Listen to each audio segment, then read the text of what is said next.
नमस्कार profit निरसना YouTube channel को स्वागत करुछु। आज एमती एक प्रश्नर उत्तर देवाक जाऊँगी जहाँ प्रायतः आमको पचरा जाए।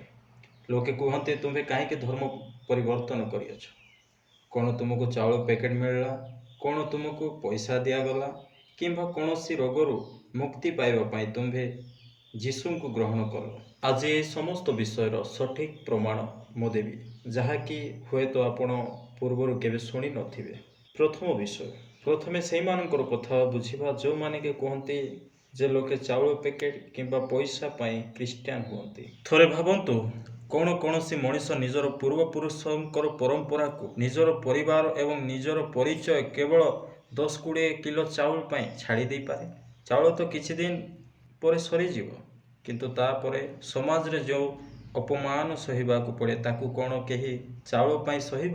जदि लोके पैसा पाई क्रिस्टियान हेउथान्ते तेबे आज दुनियार सबुठारु धनी देश यूरोप यूएसए लोके नास्तिक काहींकी हेउछन्ति। विश्वास पेटर भोकरु नुहे आत्मार शांति रु आसे।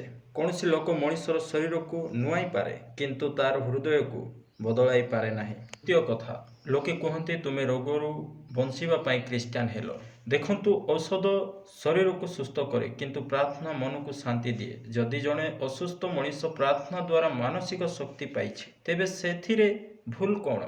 किंतु जड़े प्रकृत विश्वासी से नुहे जे केवल चमत्कार पछरे गोड़ाए।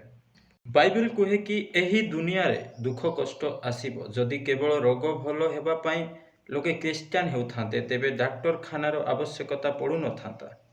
असल प्रमाण आरोग्य नुहे बरं सहिबार शक्ति। जड़े विश्वासी दुख समय भी भांगी पड़े नहीं कारण से जाने तार ईश्वर ता सहित अछंती। तेबे लोके काहेकि क्रिस्टियान हुअन्ति एहार पक्का प्रमाण कौन। प्रकृत में प्रमाण होछि चरित्र परिवर्तन। जेमिति कि जीशु आसीथिले धर्म परिवर्तन पाई नहीं मन परिवर्तन पाई। जो मनीष काली पर्यंत निशा करुथिला से खराब काम करुथिला जदि आज से जड़े भल एवं दायित्ववान मनीष हो जाई अछि तेबे सेटा ही सबुठारु बड़ प्रमाण। जेउटी घृणा थिला सेठी भल पाइबा आसीछि। जेउटी घृणा थिला सेठी भल पाइबा आसीबा। दुनियार सबु धन संपत्ति परे भी जो शांति मिलेनी ताहा एक साधारण प्रार्थना रे मिल जिबा। एहा कोनोसी धर्मांतीकरण नुहे, एहा होछि हृदयर परिवर्तन। पैसा रे आपण मनीष को किनी पारिबे किंतु तार विश्वास को नुहे। लोके कौन को कहु अछंती सेटा सेमानंकर चिंताधारा किंतु सत्य कौन सेटा केवल सेही जाने जिए एहा को अनुभव करिछि। जदि आपण को लागुछि कि परिवर्तन हृदय रु हेबा दरकार तेबे एही वीडियो को शेयर निश्चिंत भावरे करंतु। प्रभु आपण को आशीर्वाद अनुग्रह करंतु। समस्ते शेष पर्यंत शुणिथिबारु मोर नमस्कार।